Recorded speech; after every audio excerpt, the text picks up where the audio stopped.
পিএনজিকে 3 উইকেটে হারিয়ে দিল উগান্ডা। তো আজকে মুখোমুখি হয়েছিল উগান্ডা এবং পিএনজি। তো সেখানে উগান্ডা টস জিতে বোলিং করার সিদ্ধান্ত নিয়েছিল এবং প্রথমে ব্যাটিং করে 77 রানে অল আউট হয়ে গেছিল পিএনজি এবং সেই রান চেস করতে নেমে 18 ওভার 2 বলে 7 উইকেট হারিয়ে রান তুলে নেয় উগান্ডা। তো এই যে 77 রানে অল আউট হলো পিএনজি, তো সেখানে তো প্রত্যেক বোলাররা কন্ট্রিবিউট করেছে উগান্ডার, এবং যে স্পেলটা করেছে সুবুগা, স্যালুট। 4 ওভার বোলিং করেছে, 4 রান দিয়ে 2 উইকেট নিয়েছে। টি-20 ক্রিকেট ইতিহাসে অন্যতম সেরা একটি স্পেল, যে আমরা যে সেরা যে স্পেলগুলোকে নিয়ে আলোচনা করি তার মধ্যে অন্যতম একটি সেরা স্পেল হিসেবে এটা কনসিডার করা হবে, এত গুরুত্বপূর্ণ ছিল। তো 77 রানে অল আউট হয়ে যায় পিএনজি, তা ধরে কোনো ব্যাটসম্যান দাঁড়াতে পারেনি। আমরা যদি সামান্য তাদের ব্যাটসম্যানদের কন্ট্রিবিউশন দেখি, ক্যাপ্টেন 0, ওপেনার উড়া 1, এসবাউ 5, সিয়াকা 12, হিরি 15, আমিনি 5, ডোরিগা 12, সোপার 4, ভানুয়া 5, নাও 5, কারিকো 0। এবং বোলিংয়ের ক্ষেত্রে উগান্ডার প্রত্যেকে কন্ট্রিবিউট করেছে।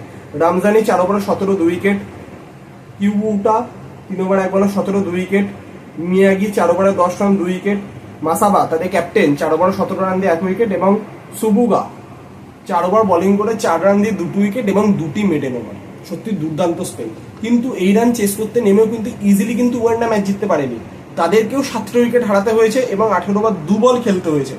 মানে এর থেকে বোঝা যায় যে পিচের নেচার কিরকম ছিল।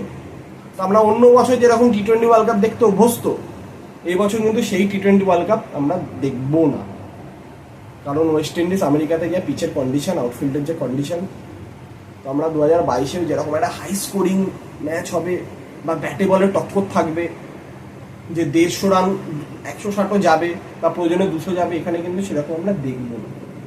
তো এটা টি-20 ক্রিকেটের জন্য অবশ্যই তো কিছুটা তো চিন্তার বিষয়, কারণ হচ্ছে 120ও ঠিকঠাকভাবে উঠছে না পিচের যে কন্ডিশন, সেই জায়গাতে তো মনেই হচ্ছে যে ওয়েস্ট ইন্ডিজ এবং আমেরিকা হয়তো বা তারা প্রস্তুত ছিল না ওয়ার্ল্ড কাপটা অর্গানাইজ করার জন্য। তো যদিও বিষয়গুলি কন্ট্রোভার্সিয়াল বিষয়, তো সেই বিষয়তে কোনো মন্তব্য করতে চাইলে। এবং উগান্ডার হয়ে যদি আমরা দেখি, ওপেনার মুকাসা 0, সেসাজি 1, ওবুয়া 1, আর শাহ তিনি 56 বলে 33 রানে যে ইনিংসটি খেলেছিলেন, সত্যি খুব গুরুত্বপূর্ণ ইনিংস ছিল, যার জন্য উগান্ডা রানটি চেস করতে পেরেছেন এবং অতি অবশ্যই তিনি ম্যান অফ দ্য ম্যাচ।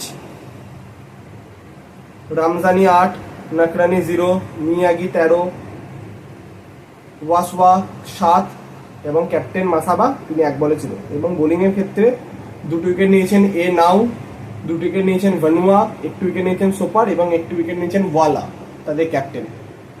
তো উগান্ডা দল অবশ্যই কনফিডেন্স পাবে যে তারা পিএনজিকে হারিয়ে অন্তত একটি ম্যাচ তারা জিততে পেরেছে। উগান্ডা তাদের প্রথম ম্যাচ হেরে গেছিল, উল্টো দিকে পিএনজিও প্রথম ম্যাচ হেরে গেছিল, কিন্তু সেই ম্যাচে তারা দুর্দান্ত ফাইট করেছিল এগেইনস্ট ওয়েস্ট ইন্ডিজ, কিন্তু সেই ফাইটটা কোথাও গিয়ে আজকে আমরা তাদেরকে দেখতে পাইনি।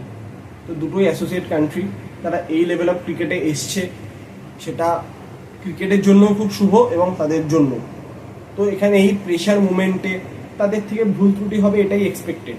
তো আমরা প্রত্যেকে আশা করব দুটি দলই, আজকে উগান্ডা একটি ম্যাচ জিতে গেছে বলে না, দুটি দলই নিজেদের ভুল ত্রুটি যা যা হচ্ছে সেগুলো শুধরে যাতে একটি ভালোভাবে নেক্সট ম্যাচে গুলোতে যাতে পারফর্ম করতে পারে, যাতে তারা সুপার এইটে উঠুক না উঠুক, অন্তত তারা যখন নিজের দেশে ফিরবে তখন তাদের দেশের লোকরাও তাদেরকে নিয়ে গর্ববোধ করবে যে তাদের দেশের প্লেয়াররা নিজেদের সামর্থ্য অনুযায়ী চেষ্টা করে এসছে।